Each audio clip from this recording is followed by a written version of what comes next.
Hello বন্ধুরা, আমি হলাম রাহুল, রাতের শেষ অতিথি থেকে। আমি আবার একটা ভৌতিক ঘটনা, সত্যিকারের ঘটনা নিয়ে চলে এসেছি তোমাদের কাছে। আমাদের 500টা সাবস্ক্রাইবার পূর্ণ হলো, সবই তোমাদের জন্য। আজকে একটা সাবস্ক্রাইব থেকে 500 সাবস্ক্রাইব হওয়াটা খুব অনেকটাই সাপোর্টের দরকার পড়ে, বিশেষ করে এইরকম কন্টেন্টে।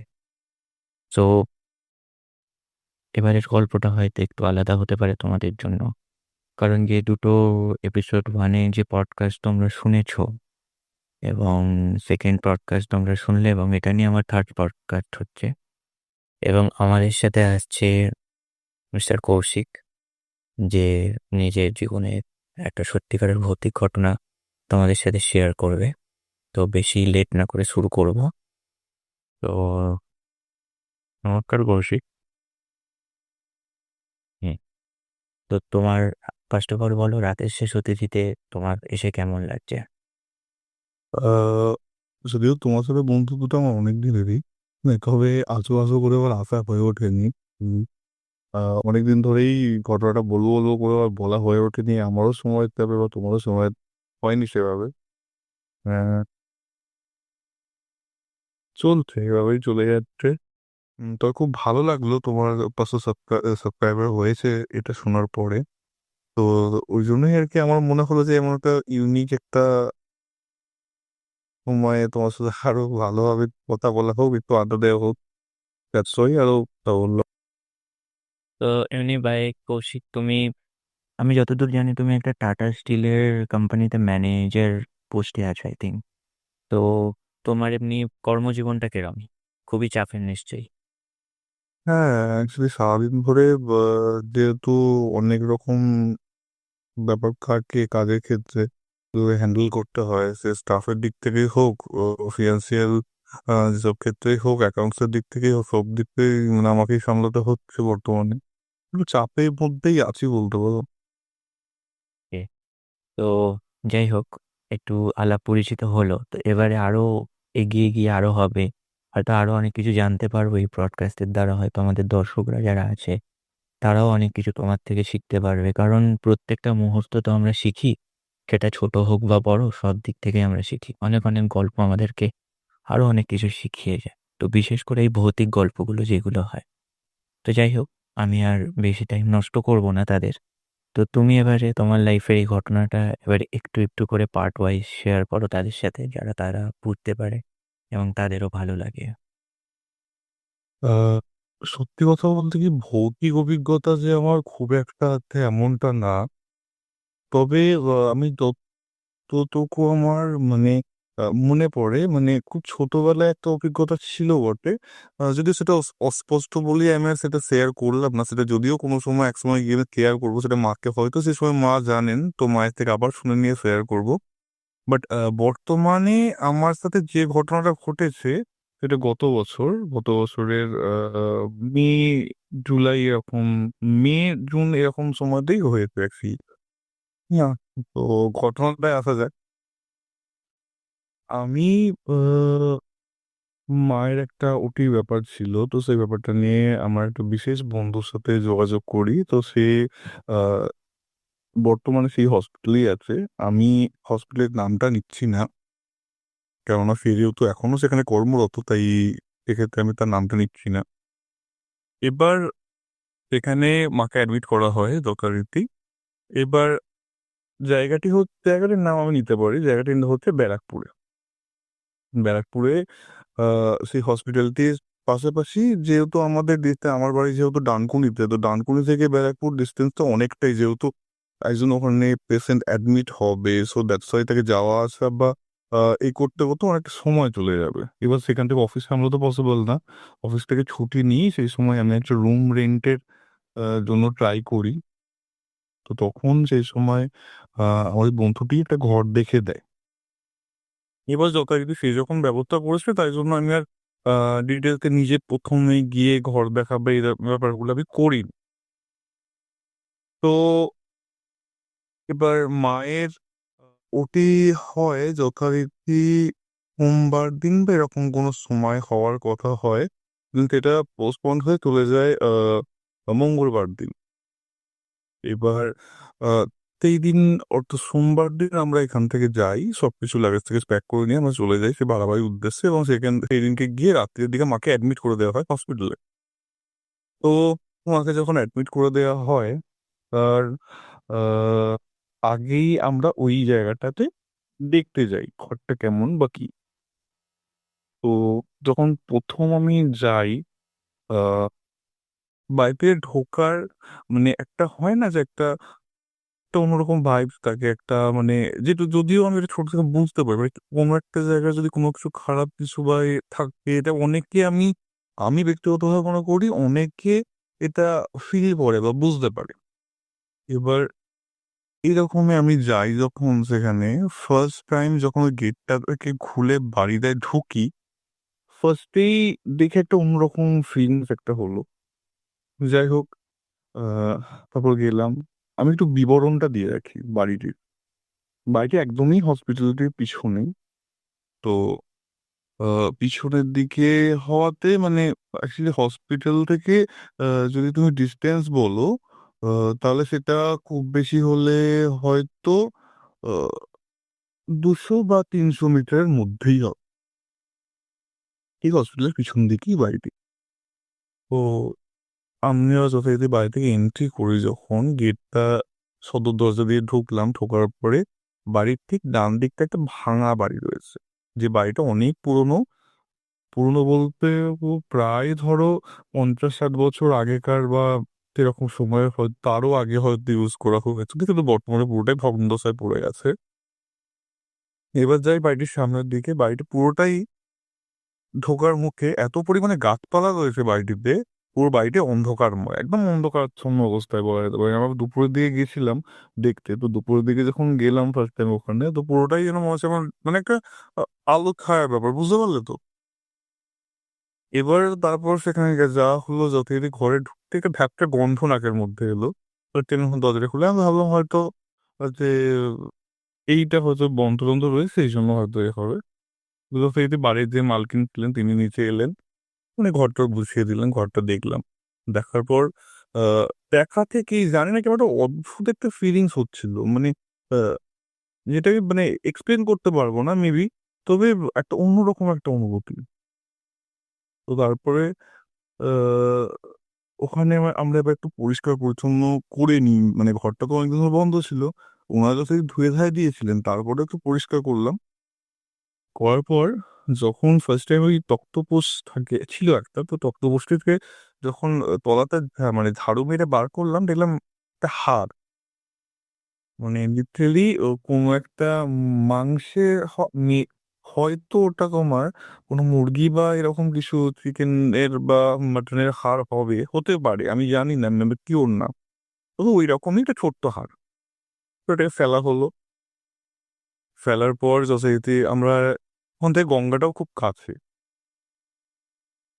আমরা এবার এরকম ধারটা দিয়ে বেরিয়ে গেলাম, পরিষ্কার টরিষ্কার করে মাকে অ্যাডমিট করে দিয়ে আমরা কি বলবো, দু বন্ধু মিলে গঙ্গায় চলে গেলাম। এবার গঙ্গা থেকে একটু জল নিয়ে মানে নিয়ে এসেছিলাম, এটা পরে আর কি ঘটনাটা, ওটা এনে রাখা হয়। এবার চলে যাই আহ প্রথম দিনের ক্ষেত্রে। প্রথম দিন তো মায়ের রুটি টুটি হয় সকালের দিকে। তো রাতের দিকে আমি আর আমার ওই বন্ধুই ওই ঘরের মধ্যে ছিলাম। এবার প্রথম দিন চলে গেল নর্মাল, অ্যাজ ইট ইজ, এরকম দুটো মানুষ যায়।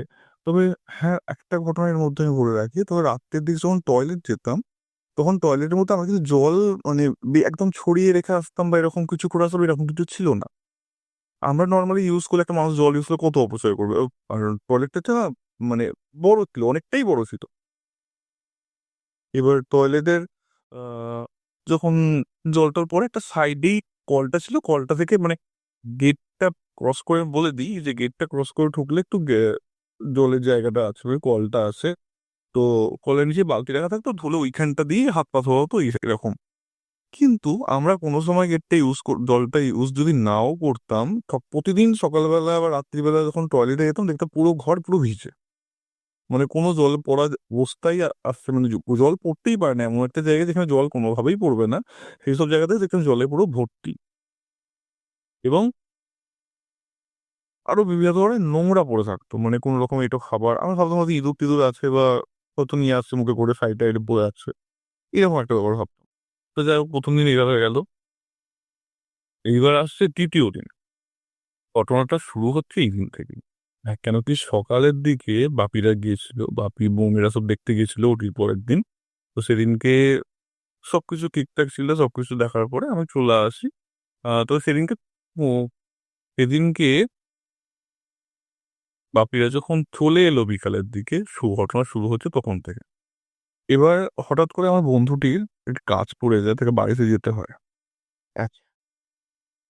সে যখন বাড়িতে যায় তখন আর বলে যায় যে তুই আজকের দিনটা রাত্রিটা একাই থেকে নে, আমি কিন্তু পরের দিন সকালে আসবো। তো যথারীতি আমাকে একা থাকতে হয় সেদিনকার মানে বাচ্চাকে। ওই ভাড়া বাড়িতে যেতেছে তো? হ্যাঁ, হ্যাঁ, হ্যাঁ, ওই ভাড়া বাড়িতে একা থাকতে হয়। তো আমি যথারীতি সন্ধ্যার সময় গেলাম মায়ের কাছে, দেখা দেখা করে এসে এবার আমি যেহেতু খাবার টাবার কিনে নিয়ে এসে, কেননা রান্না বান্নার তো কোনো ব্যবস্থা নেই, তো খাবার টাবার কিনেই খাওয়া হচ্ছে। খাবার টাবার কিনে সন্ধ্যের দিকে হয়ে ফ্রিতে মানে সবকিছু করে নিয়ে এবার বাড়িতে এসেছি, মানে ভাড়া বাড়িতে এলাম। জাস্ট গেটটা ক্লকসিবল একটা গেট ছিল, গেটটা দিয়ে আমি ভেতরে ঢুকলাম, ভেতরে ঢুকে দরজা বন্ধ করে বসলাম। খাবার টাবার রেসিপিস যেরকম রাখার রেখে আমি খেতে বসবো। তো মোটামুটি তাও আমি সকাল সকালই খেয়ে নিচ্ছিলাম, কেননা অনেকটা ক্লান্তি ছিল 2-3 দিন ধরেই। তো খাওয়া দাওয়া করলাম। খাওয়া দাওয়া করার পর আমি জাস্ট শুয়েছি বেডে। এইবার বেডে শুয়ে আমি সত্যি সত্যি ঘুমিয়ে গেছিলাম। প্রায় আহ জানি না কতক্ষণ পর ঘুমিয়ে গেছিল, খুব জোরে টয়লেট পেয়ে গেছিল, তো সেই সময় আমি দেখছি এরকম ছেলেদের হয় আর কি। সে উঠে টয়লেট গেল, হাত পা ধুয়ে এবার এসে আবার শুলাম। এবার সেই থেকে মানে শুয়েছি, আমি তখন ঘড়িতে রেখেছিলাম যতদূর সম্ভব 12টা 40 বা 45 এরকম হয়েছে, 40 মেবি। তো সেই সময় শুয়েছি। এবার শোয়ার পর কিছুটা ঘুম আসছে না। যতবার চোখটা আমি বন্ধ করছি, তুমি বললে বিশ্বাস করবে না, ততবারই মনে হচ্ছে কেউ মুখের সামনে যেন ঝুলছে সিলিং থেকে।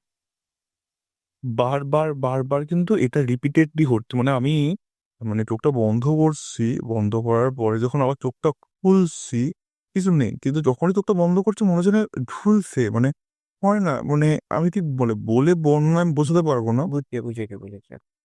হুম, ঠিক এরকম কন্ডিশন হলো। তোমার হচ্ছে কেউ কেউ ঝুলছে এরকম সিলিং থেকে মনে হচ্ছে।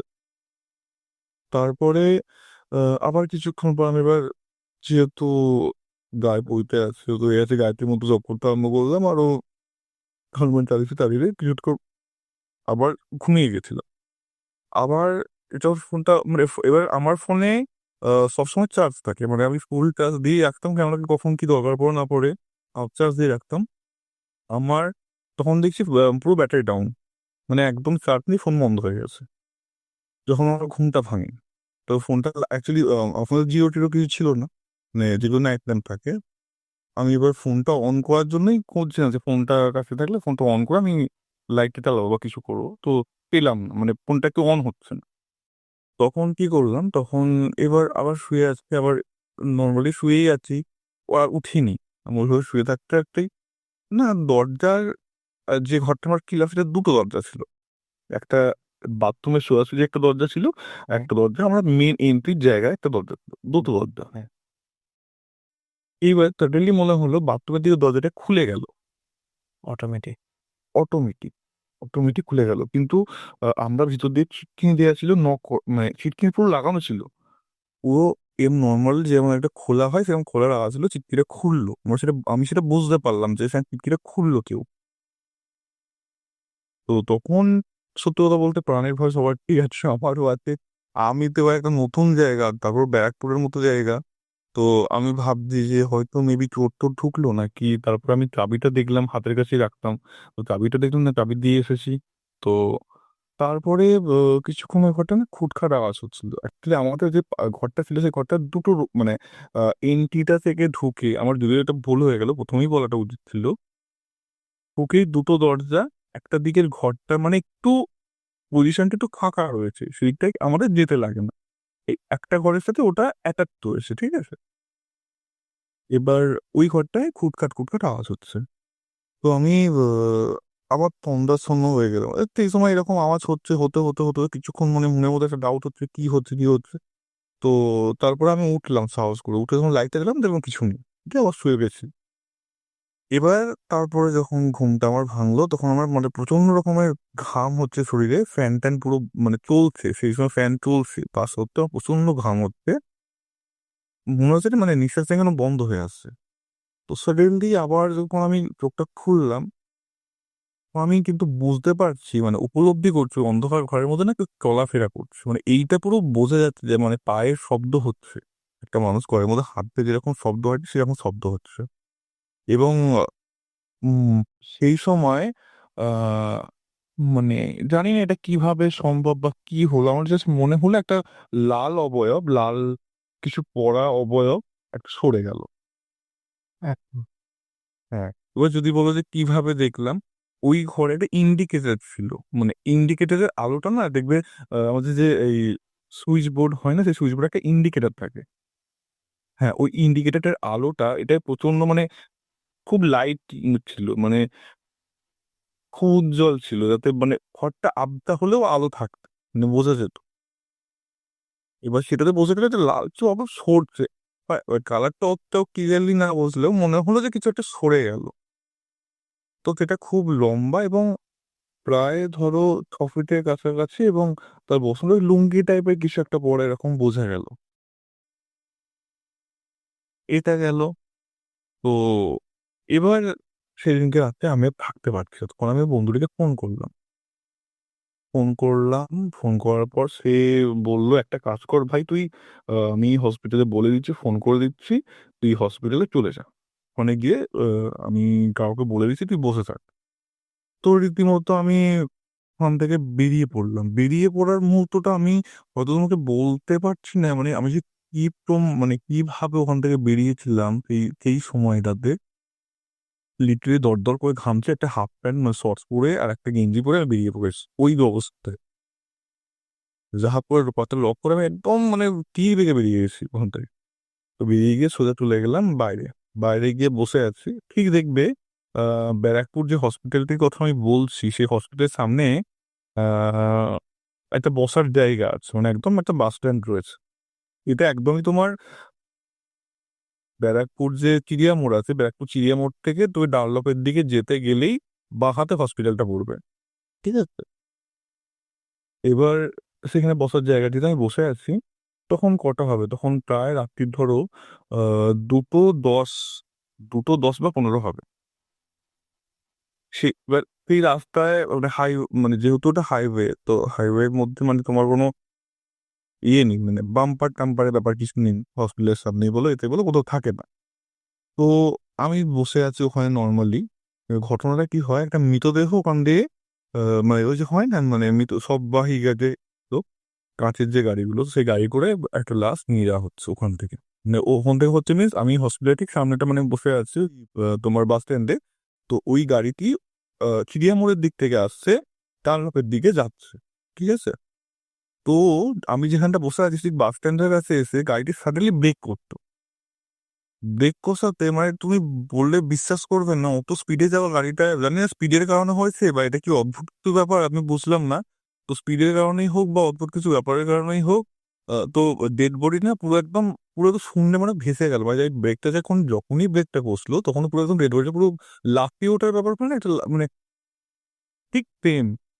একে তো আমি ওই বাড়ির ঘটনাটায় পুরোপুরি মানে একদম ভীত সন্ত্রস্ত হয়ে যাচ্ছি যে কি হচ্ছে আমার সাথে। তো তারপরে আবার একটা ঘটনা, ওই ঘটনাটা হওয়ার পরে আমি ওকে বললাম যে ভাই এই এই ব্যাপার হচ্ছে।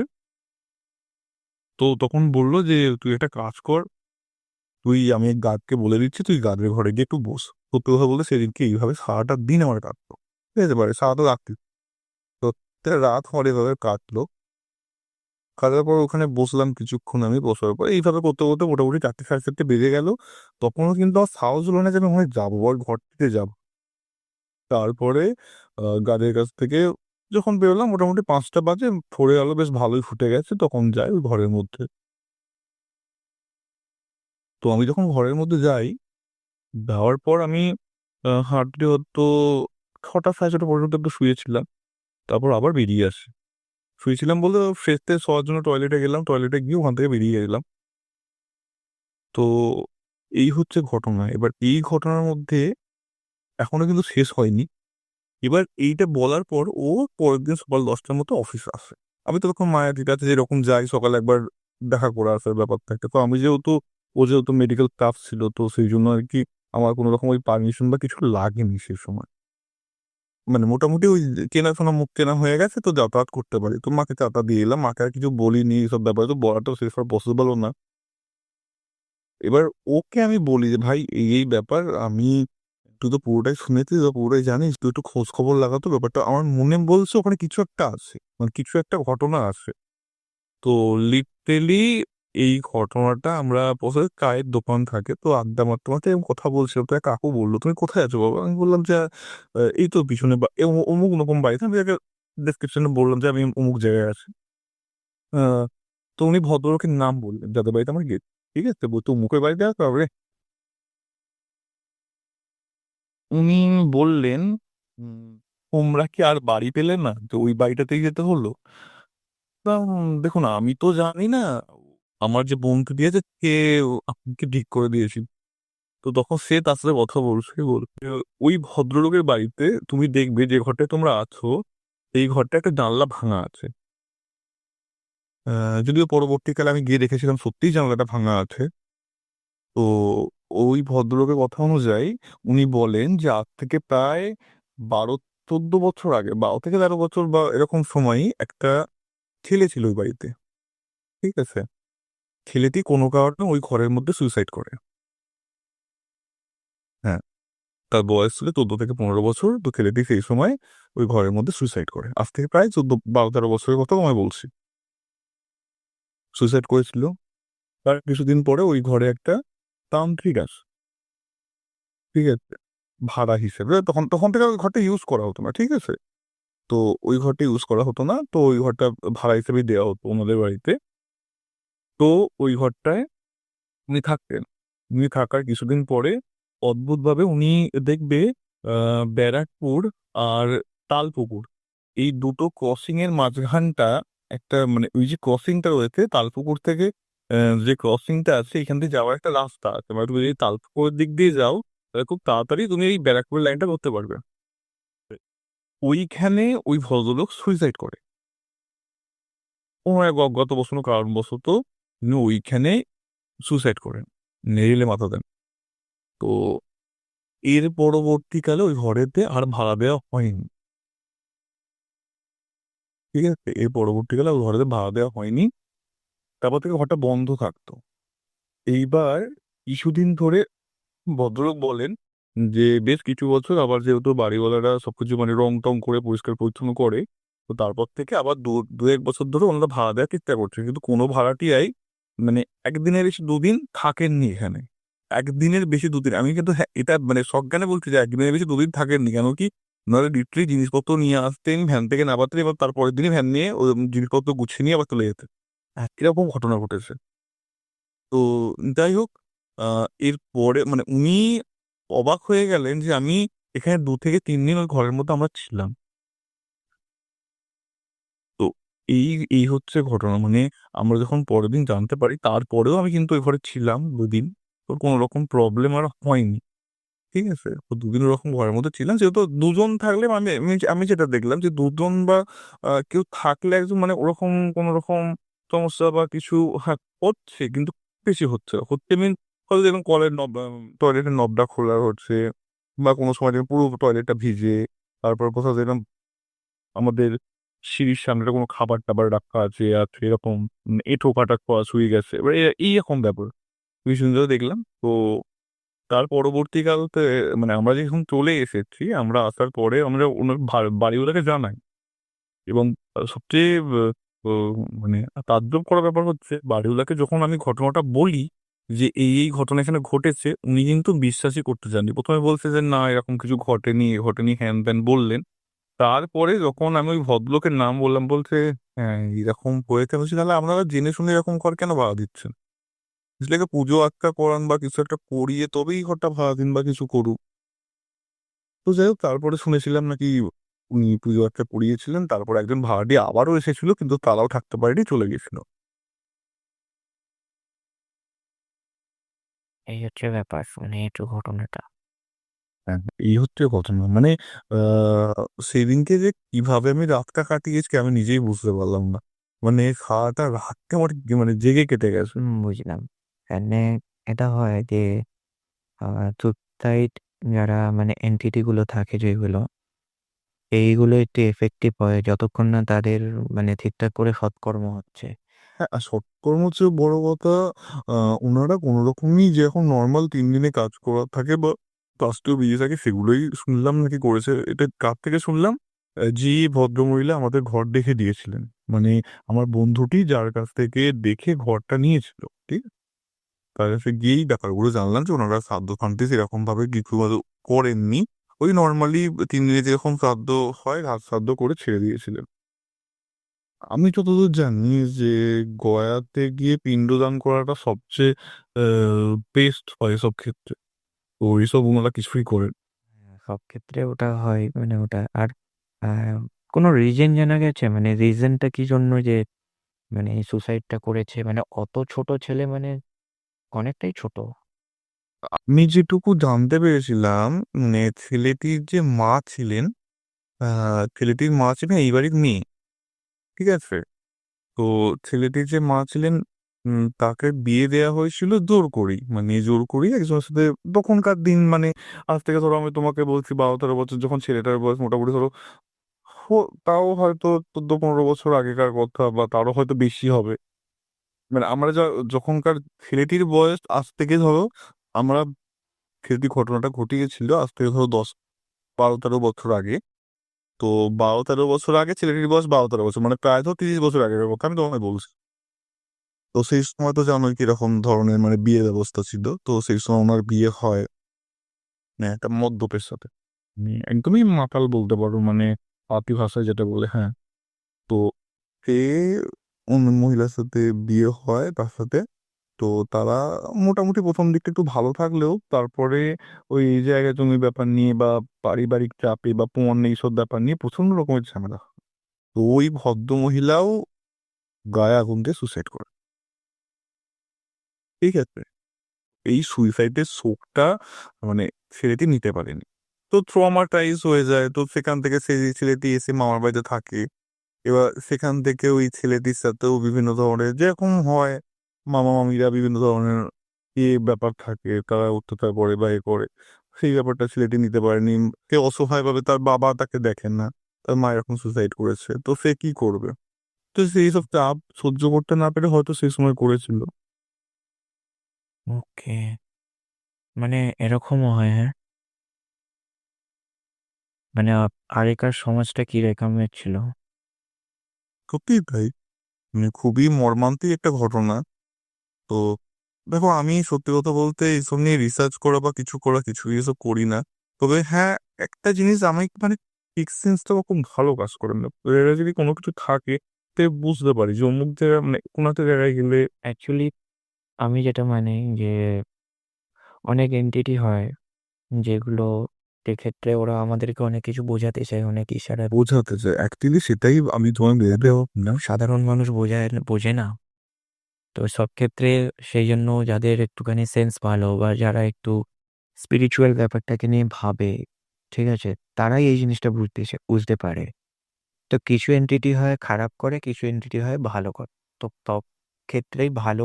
আমি যে বলবো এনারা খারাপ কিছু করেছেন বা খারাপ কিছু ঘটিয়েছেন এরকম একদমই না, কেন তারপরেও তোমায় বললাম যে আমি শেষে 2 দিন আরো ছিলাম, তো কোন রকমই কিছু হয়নি। তবে আমি যেটুকু আমার আমার যেটুকু মানে ব্যক্তিগত মানে নিজস্ব বুদ্ধি বা এ থেকে আমি যেটুকু মনে করি, তো ওরা শুধু জানাতে চেয়েছিল যে তারা খুব কষ্টে আছে, হয় অবশ্যই কষ্টে আছে, এবং তার মুক্তির যদি কোনো রকম ব্যবস্থা হয় বা সুরাহা হয়। তো যদিও আমি আসার সময় ভদ্রমহিলাকে বলে এসেছি, বাড়ির যে মালকিন ছিলেন তাকে বলে দিলাম যে যদি পারেন তো গিয়ে এরকম পিণ্ডদান করে আসবেন। তো জানি না তারপর করেছিলেন কিনা, এবার এবার এটা তো ওনাদের ব্যক্তিগত ব্যাপার, সেখানে তো আমি ফোর্স করতে পারি না। তো আমার কর্তব্যটুকু আমি তাকে করেছিলাম, যে বলে এসেছিলাম যে এই দুজনের যাতে আর কি একটু মুক্তির ব্যবস্থা করে দেওয়া হয়। অবশ্যই। ও বেশ ভালো লাগলো ঘটনাটা। তো যেহেতু তুমি বললে যে তোমার পৈতে আছে, তো সেই ক্ষেত্রে তুমি মানে ব্রাহ্মণের দিক থেকেই ধরা যায় তুমি, তাই না? তো একটু স্পিরিচুয়ালের দিকে আসি। মানে তুমি কি মানে বিশ্বাস নিশ্চয়ই করো, যেহেতু তোমার সাথে ঘটেছে স্পিরিচুয়ালিটিটা।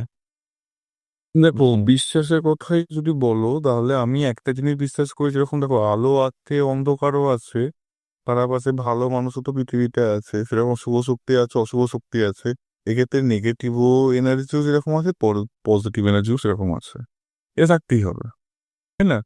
তো হ্যাঁ, এটাতে একটা আছে। আর একটা জিনিস যেটা হচ্ছে যে অনেক সময় মানুষরা ঘর বাড়ি নেয় না, যে একটু মানে বাস্তু দোষ থাকে, ঠিক আছে? হয়তো সেই বাড়ি অনেক পরিত্যক্ত হয়ে আছে, ভাইয়া সেই বাড়ি হয়তো কেউ মারা গেছে, তার শ্রাদ্ধ শান্তি হয়নি। তো এইসব বাড়িগুলোতে বেশিরভাগই এক টাইপের এন্টিটি থাকে, ঠিক আছে? তো এইসব বাড়ি তাহলে কি মানে যদি কোনো অচেনা মানুষ নিতে চায়, তো তাকে কি জিনিসগুলো সতর্কতা রাখতে হবে? দেখো, প্রথম কথা, যদি কেউ মানে পুরোনো বাড়ি কিনে বা এক্ষেত্রে প্রথম কথা থাকে, বাস্তু তো মানতে, দেখো বাস্তুশাস্ত্র বলে যে একটা জিনিস আছে, অবভিয়াসলি এটা সত্যিই আছে। কেননা যে কোনো বাড়ির যেমন এই বাড়িটির ক্ষেত্রে আমি বলছি, বাড়িটির একদম নর্থ ইস্ট কোণে রয়েছে একটা টয়লেট। একদম নর্থ ইস্টে যে ঈশান কোণটায় বাড়ির বাস্তুটাকেই পুরো মানে পুরোপুরি খারাপ করা রয়েছে। একদম নর্থ ইস্টেই রয়েছে একটা টয়লেট। এবং আমাদের যে বলছিলাম না তোমাকে, যে টয়লেটে ভিজে ভিজে ব্যাপার ছিল বা ছিল, এটা পুরো নর্থ ইস্টে একদম, ঠিক আছে? তো নর্থ ইস্টেই যখন এরা পুরোটাই মানে বাড়ির বাথরুম মাথার দিকটাকেই এরা পুরোপুরি খারাপ করে রেখে দিয়েছে। তারপরে হচ্ছে বাড়ির কলের মানে যে নবটা আর কি, ওই হয় না যে মিউনিসিপ্যালিটি থেকে যে জলের ব্যবস্থা করা হয়, এদের দেখছিলাম যে জল একদম সারাক্ষণ পড়ে যাচ্ছে বাড়ির মধ্যে। তো পুরোপুরি ভিজে, মানে এইসব এইসব আরো অনেক কিছু ব্যাপার আছে, তো যেগুলো থেকে বাড়িটা মানে বাস্তু তো থাকে। এবার তারপরেও যদি বাড়িতে কোনো রকম সুইসাইড অ্যাটেম্প্ট হয় বা কিছু হয়, সেখানে তো অবভিয়াসলি বাড়ির বাস্তুতে একটা এফেক্ট পড়বেই না। তো সেক্ষেত্রে কিছু কিছু মানুষ যখন এইসব ব্যাপারে আছেন, তো আমার থেকেও অনেকেই শাস্ত্রজ্ঞ আছেন, আপনি তো এমন কিছু না। তো সেক্ষেত্রে আমার মতে মনে হয় বিশেষ বাস্তুবিদের পরামর্শ নেওয়া উচিত, এবং অবশ্যই এমন কোনো মানুষ যারা হয়তো এই ব্যাপারে বেশি জ্ঞান আছে, তো তাদের কাছ থেকে একটা সাজেস্ট করে কোনো রকম যাগযজ্ঞ বা যদি কোনো রকম এরকম সুইসাইডের ঘটনা থাকে, তো সেক্ষেত্রে তার আত্মার শান্তি কামনা করিয়ে তবে বাড়িতে প্রবেশ করানো আমার মনে হয় উচিত। বাড়ির ক্ষেত্রে হাত দেওয়া বা যে কোনো কাজে হাত দেওয়ার ক্ষেত্রে বলো, তো তারপরে এগুলো করা উচিত না, স্টেপ বাই স্টেপ এগুলো করা উচিত। একদম পারতে গিয়ে বাড়ির জন্য কাজে হাত দিয়ে দিলাম, জানলামও না বাড়ির মধ্যে কি আছে না আছে, অনেক রকম ব্যাপার থাকে। তো সেগুলোকে একটু ফলো করা উচিত। তো এই ক্ষেত্রে মানে অনেক সময় হয় যে তাদেরকে একবার, যারা নতুন হয়তো তারা এইসব ব্যাপারে জানে না, এবার ঘরটা নিয়ে নিয়েছে, তো অ্যাটলিস্ট সেই বাড়ির যে যারা মালিক হয় বা মালকিন হয়, তাদেরকেও এই স্টোরিটা নিশ্চয়ই, কোনো ঘটনা যদি ওই ঘরে ঘটে থাকে, তাদেরকেও নিশ্চয়ই ডিসক্রাইব করাটা উচিত, যারা নতুন লোকার আসবে। হ্যাঁ, দেখো সত্যি কথা বলতে কি, যদি কেউ এই ঘটনা জানে, তুমি যদি জানো যে কোনো বাড়িতে এরকম সুইসাইড অ্যাটেম্প হচ্ছে বা কিছু কিছু একটা খারাপ ঘটনা ঘটেছে, দুর্ঘটনা ঘটেছে, তুমি কি সেইখানে যেতে চাইবে? তুমি তো যেতে চাইবে না। তো সেখানে সেই ক্ষেত্রে কাস্টমার যখন পাবে না, তারা তো এই ব্যাপারটা চেপে যাবে না। তবে আমি একটা জিনিস সাজেস্ট করতে চাই, যদি কেউ কোনো সময় কোনো রকম ভৌতিক ঘটনার মধ্যে দিয়ে মানে যায় বা কিছু হয়, দেখো মোবাইল আজকে সবার হাতে থাকে। সেই সময় কয়েকটা জিনিস আমি বলে রাখছি। তার মধ্যে প্রথম হচ্ছে হনুমান চালিসা, দ্বিতীয় হচ্ছে বজরং বান। ভীষণ ইফেক্টিভ, ভীষণ এফেক্টিভ। যদি কোনো রকম ভাবো যে হ্যাঁ কোনো রকম এরকম কোনো ফিলিংস পাচ্ছো বা বাড়িতে ভীষণ পরিমাণে নেগেটিভ এনার্জি বা নেগেটিভিটি তৈরি হয়ে গেছে, তো সেই সময় যদি সকালবেলা এটা শোনা খুব ভালো। আর যদি কেউ একদম মানে তোমার খুব মানে হয় কোনো একটা জায়গা দিয়ে যাচ্ছ বা রাস্তায় অনেক থাকে না যে কোনো একটা জায়গা দিয়ে বা রাস্তা দিয়ে আমরা হাঁটছি, হঠাৎ করে মনে হলো যে এরকম কিছু একটা ঘটনা, মানে পাশে হয়তো কেউ দাঁড়িয়ে আছে বা কি হয় না, একটা ভৌতিক ঘটনা বা ভৌতিক ব্যাপার মনে হয়। তো সেই ক্ষেত্রে কি করতে হয়, সেই ক্ষেত্রে যদি পারো বজরং মান চালিয়ে দিও। বজরং বান। এর ইউটিউবে পেয়ে যাবে, বজরং মান রয়েছে। ওকে। এবার তুমি আমাকে বলো যে আমরা তো আরো অনেক কিছুই পড়তে পারি, তাহলে বজরং বান বা হনুমান চালিসাই কেন পড়বো? বজরং বান বা হনুমান চালিসার মধ্যে সেই ক্ষমতা আছে।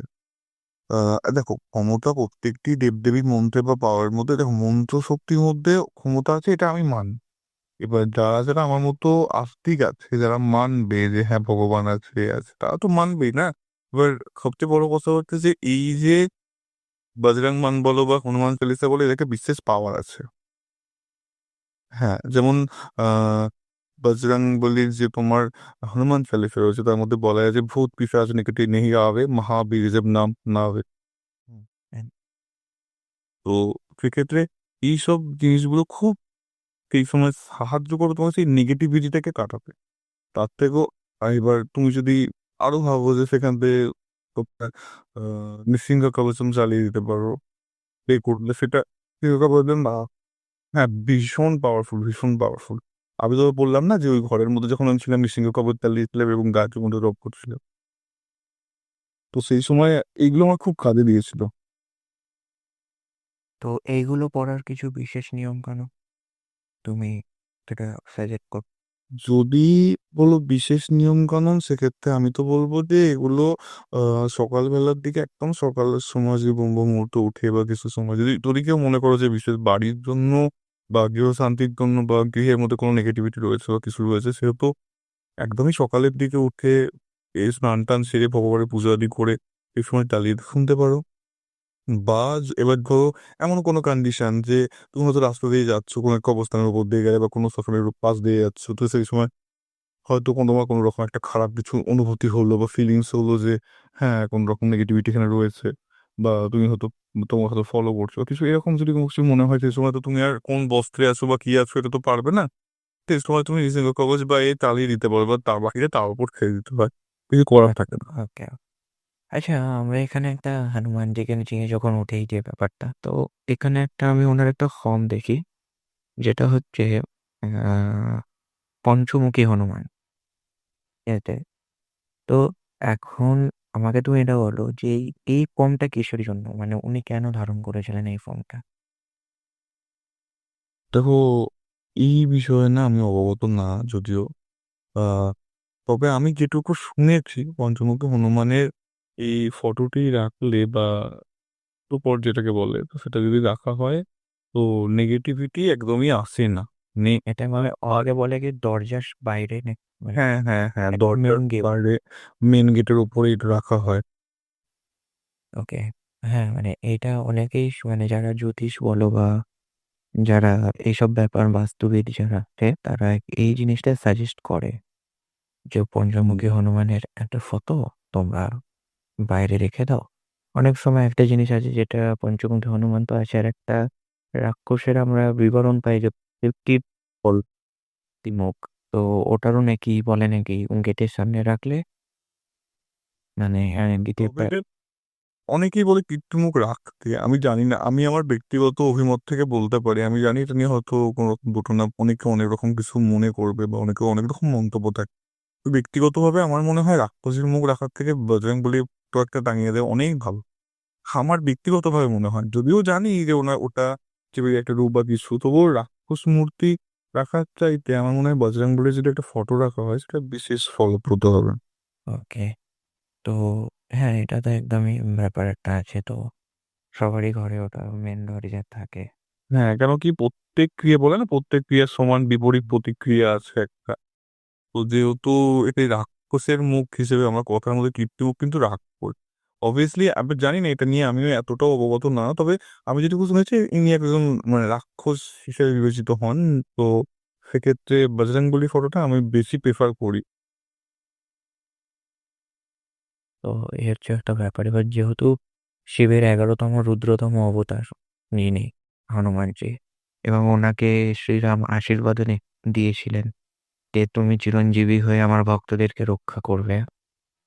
ওনাকে মানে উনি যখন যমরাজ যখন ওনাকে নিয়ে যাচ্ছিলেন তখন এই আশীর্বাদটাই ওনাকে দেওয়া হয়েছিল।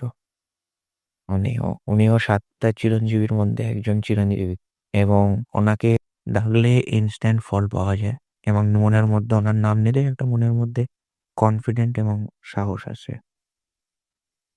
তো এই হচ্ছে ব্যাপার। তো যেহেতু উনি শিবের দিক থেকে আছেন, তো শিব শিব নিয়ে তোমার কোনো আইডিয়া আছে? মানে মহাদেবকে নিয়ে। মহাদেবকে নিয়ে আইডিয়া বলতে মানে কোন দিকটা তুমি বলছো, যদি একটু ক্লিয়ারলি বলো। মানে ওনার যেটা, মানে ওনার তো একটা শান্ত রূপ আছে, তার বিপরীত রূপও কিন্তু ওনার আছে, যেমন কালভৈরব বলো, ঠিক আছে, তারপরে বীরভদ্র বলো। তো এই কালভৈরব যে ব্যাপারটা, এই নিয়ে তোমার কোনো আইডিয়া আছে বা তুমি কিছু বলতে পারবে? খুব বেশি আইডিয়া আমার যে আমি কোনো সময় বলবো না। তো দেখো, যদি বলো যে তুমি যে দুটো রূপের কথা বললে, এই দুটো রূপ তো গৃহে পূজ্য নন। তো এই দুটো রূপকে যদি বলো যে গৃহে প্রতিস্থাপন করা বা করার ক্ষেত্রে, আমার তো মনে হয় না যেগুলো গৃহে, আমি যদিও এতটাও শাস্ত্রজ্ঞ নই, তো আমার মনে হয় না যে এই দুটো রূপ কোনো রকম ভাবে গৃহে পূজ্য। তারপরে আমি অনেকবার শুনেছি যে দেবীর মানে মা কালীরও অনেক ফর্ম আছে যেগুলো গৃহে পূজ্য নয়। তো গৃহে পূজ্য ওনার কোন ফর্মগুলো মানে মায়ের? সেক্ষেত্রে তুমি দেখো, মা তারার ক্ষেত্রেও যদি বলো, মা তারার ক্ষেত্রেও যেহেতু উগ্রদেবীর মধ্যে বা দশ মহাবিদ্যার মধ্যে ধরা হয়, সেক্ষেত্রে মা কালীওকে কিন্তু মানে মহাবিদ্যার মধ্যে ধরা হয়। তো সেক্ষেত্রে দশ মহাবিদ্যার এই দুটো রূপ তুমি গৃহের মধ্যে রাখতে পারো। যদিও মা তারাকে অনেকের মধ্যে রাখা যায়, আবার অনেকের মধ্যে রাখা যায় না। তবে দশ মহাবিদ্যার প্রথম মহাবিদ্যা যিনি মা কালী, তো তাকে গৃহে পূজা করা হয়, বা এই ফর্মটা তুমি রাখতে পারো। তো মায়ের একটা ফর্ম আছে যেটা হচ্ছে দেবী চণ্ডী, ঠিক আছে।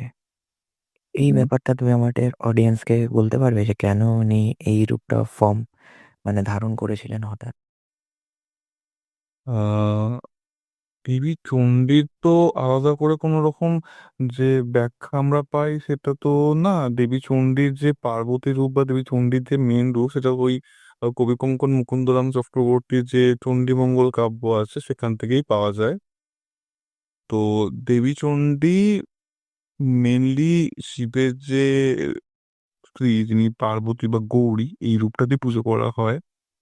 বা এই রূপটারই স্বরূপ, মানে তিনি দ্বিভুজা। হ্যাঁ, দেবী চণ্ডীর ধ্যান মন্ত্রে বলা হয়েছে যে জৈষা ললিতা দেবী চণ্ডিকা। ওকে। তো মানে এই একটা ব্যাপার, মানে বিবরণ তুমি পাচ্ছ। Hello, hello. হ্যালো, ব্রেক করতে কথাটা। যাই হোক, ধ্যান মন্ত্রে, হ্যাঁ, ধ্যান মন্ত্রে বলা হয় জৈষা ললিতা দেবী কান্তাক, জৈষা ললিতা কান্তাক্ষা দেবী মঙ্গলা চণ্ডিকা বরদা ভয় হস্তাচ দ্বিভুজা গৌরদেহিকা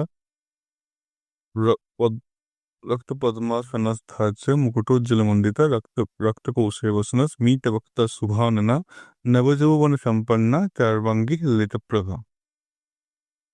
অর্থাৎ দেবী চণ্ডিকার দ্বিভুজা, রক্তকৌশে বসন পরিহিতা, উম, গৌর বর্ণ গৌর উজ্জ্বল বর্ণ, এবং দেবী পদ্মের উপর অধিষ্ঠিতা। তো এই রূপে দেবীকে পুজো করা বা ধ্যান মন্ত্রে বলতে পারো, দেবীর ধ্যান মন্ত্রে এটাই রয়েছে। বাহ। আর একটা হচ্ছে যেটা, যে আমাদের এই ওয়েস্ট বেঙ্গলের সবচেয়ে ফেমাস যেটা হচ্ছে দুর্গাপুজো, ঠিক আছে। তো দুর্গাপুজোয় একটা ক্ষণ থাকে যেটা এই অষ্টমী আর নবমীর মাঝের ক্ষণটা, যেটাকে আমরা বলি সন্ধি পুজো। হুম। তো এই সন্ধি পুজোটা কি? সন্ধি পুজো হচ্ছে অষ্টমী শেষ 24 মিনিট এবং নবমীর প্রথম 24 মিনিট নিয়ে মোট 48 মিনিটের একটি পুজো হয়, যেটিকে বলা হয় সন্ধি পুজো। এই সন্ধি পুজোর প্রাক্কালে দেবী চামুণ্ডার পুজো করা হয়। দেবী চামুণ্ডা। হ্যাঁ, যিনি মানে আমাদের এখানের আহ যেসব পুজো হয় মানে তার মধ্যে অন্যতম দেবী চামুণ্ডার একটা মন্দির তোমার ডানকুনিতেও রয়েছে। যদি পারো কোনো সময় অডিয়েন্সদেরও বললাম তোমরাও একটু দেখতে এসো, যদি কোনো সময় আসো ডানকুনির দিকে। তো দেবী চামুণ্ডা আর এই সময় যে পুজো করা হয় সেই সময় দেবীকে বিভিন্ন প্রকার ফলমূলাদি নৈবেদ্যাদি দেওয়া হয়, এবং দেবীর এই সময় ধরা হয় যে দেবী চন্দ্রমুণ্ডের যে বধ করার সময় দেবী এই সময়তেই চন্দ্রমুণ্ডের নিধন করেছিলেন। হুম। মানে দেবীর কপাল থেকে নাকি সৃষ্টি হয়েছিল ললাট। দেবীর ললাট হয় সৃষ্টি হয়েছে। আর এটা নাকি সবচেয়ে ভয়ঙ্কর রূপ মায়ের, এটাও ধরা হয়। বাহ, ভালো। যাই হোক, অনেকটাই কথা হলো তোমার সাথে। তো অলমোস্ট আমার পডকাস্ট শেষের দিকেই এসছে। তো সময় কিভাবে চলে যায় বোঝা যায় না। তো সে হচ্ছে ব্যাপার। আর তুমি আমাদের অডিয়েন্সদের যদি কিছু সাজেশন করতে চাও, বা স্পিরিচুয়াল দিক থেকে হোক, বা তোমার এক্সপিরিয়েন্সের দিক থেকে হোক, যদি কিছু সাজেশন দিতে চাও তো বলো আমাদের অডিয়েন্সকে। আহ সবথেকে প্রথমে আমি একটাই কথা বলবো, আমি যদিও সবকিছুর দিক থেকেই অজ্ঞ, আমার কোনো জ্ঞানই নেই এইসব ব্যাপার নিয়ে, জাস্ট আমি নিজের কিছু অভিজ্ঞতা এবং কিছু কিছু শোনা কথা যেগুলো আমি শুনেছি বা অন্যদের থেকে শুনে আমি যেটা মানে হয় না যে মনে রাখা বয়ে করে, এরকম ভাবেই কিছু কিছু জিনিস মনে রেখেছি। বিভিন্ন ঘটনা বলে বলে একদম মনে থাকে, বা আগেকার দিনে যেমন মা কাকিমাদের সাথে কথা বলে গল্প বলে ছোটবেলায় শুনতাম, তো সেগুলো অনেক রকম অনেকের কথা থাকে। আহ তো সেগুলো যদি কেউ থাকে তো অডিয়েন্সের একটাই কথা বলবো, তোমরাও শেয়ার করো আমার মতো আমার এই মিষ্টি বন্ধুটার সাথে, আর সবাই মিলে একসাথে এগিয়ে চলি। ওকে, তো যাই হোক, তো এখানে ব্রডকাস্টে টেস্ট করব কৌশিকের সাথে। তো বন্ধুরা, তোমরা নিশ্চয়ই শুনলে গল্প ঘটনা, খুব ভালো একটা ইন্টারেস্টিং ঘটনা আমরা শুনলাম। কারণ রাত যত বাড়ে ততই এসবের চাহিদা আমাদের জীবনে বাড়তে থাকে। একের পর এক স্পিরিচুয়ালিটি বলো, হরর বলো। আর এখনকার যুগে তো হরর মানে বই বলো, ব্রডকাস্ট বলো, মানুষ শোনেই। তো যাই হোক, তো আশা করি তোমাদের এটা ভালো লেগেছে। ভালো লাগবারই কথা, এত সুন্দরভাবে বলেছে, এত সুন্দরভাবেও ডিসক্রাইব করেছে ব্যাপারটাকে। তো আশা করি, অনুরোধ করব তোমরা ভালো করে শোনো, এটা পুরোটাই শোনো, স্কিপ করো না। তাহলে অনেক কিছু শিখতে পারবে, অনেক কিছু জানতে পারবে। আবার আশা করব কৌশিক আসবে আমাদের এই পডকাস্টে, আবার সে নতুন কোনো ভৌতিক ঘটনা নিয়ে আসবে, যেটা ও এখন বলছিল ওর মায়ের কাছে শুনবে তারপরে বলবে। তো ওটার নিয়েও একটা পডকাস্ট হবে আমাদের। তো এই এখনকার মতো এইটুকুনি। যদি পডকাস্টটা শুনে, গল্পটা শুনে যদি ভালো লেগে থাকে তো কমেন্টে জানিও কেমন হয়েছে না হয়েছে। কারণ তোমাদের কমেন্টই হচ্ছে আমাদের আসল অস্ত্র। আমরা নিজের পেজটাকে আরো ভালোভাবে ইমপ্রুভ করব। পেজটাকে সাবস্ক্রাইব করবে, কারণ আরো নতুন নতুন কন্টেন্ট আমরা ছাড়বো, গল্প ছাড়বো, শর্টস ছাড়বো, ব্রডকাস্ট আসবে, এরমভাবে বাড়তে থাকবে। আজকে যেমন একজনের থেকে 500 জনের একটা পরিবার তৈরি হয়েছে, সেমনি 500 থেকে 1000, 1000 থেকে 2000, এরকম ভাবে একটা আমরা লাখে পরিবার তৈরি করবো। তো একের পর এক গল্প তোমরা শুনবে এবং এন্টারটেন করতে থাকবো। পেজটাকে সাবস্ক্রাইব করো, লাইক করো। ভিডিও না লাইক করলে, এই যে আমার বন্ধুটা এসছে, এসে তোমাদেরকে শোনাচ্ছে গল্প, তো সেরকম কনফিডেন্ট পাবে না। ঠিক আছে? তো সেই হিসাবে একটা লাইক তো একদমই হবেই। আর পেজটাকে শেয়ার করো, যত শেয়ার করবে তত নতুন নতুন মানুষ জানতে পারবে, নতুন নতুন মানুষ শিখতে পারবে। হয়তো তোমার একটা শেয়ার মানুষকে অনেক কিছু শেখাতে পারে, বা মানুষকে অনেক কিছু শেয়ার করতে পারে। তো একটাই শেয়ার খালি তোমাদেরকে করতে হবে। তো যাই হোক, এখনকার মতো আমি এখানেই শেষ করবো আমার পডকাস্ট। আমি তোমাদের রাহুল, আবার আসবো নতুন একটা পডকাস্ট নিয়ে। আর হ্যাঁ, ভৌতিক ঘটনা যদি থাকে তোমাদের সাথে শোনাতে ভুলো না। কমেন্টে তোমাদের ডিসক্রিপশন বক্সে তোমাদের নাম নাম্বার দিও। পুরোটাই অডিওতে হবে, কোনোটা ভিডিও নয়, তাই ভয় পাওয়ার কোনো গল্পই নেই। আমরা টেলিফোনিক হোক বা আমাদের টিম থেকে কেউ তোমাদের সাথে কানেক্ট করে সেই গল্পটা শুনে নেবে। তো আর রাত বাড়াবো না, কারণ রাত যত গভীর হবে ততই এসব ব্যাপারে চিন্তা বাড়বে। তো থ্যাংক ইউ, শুভরাত্রি।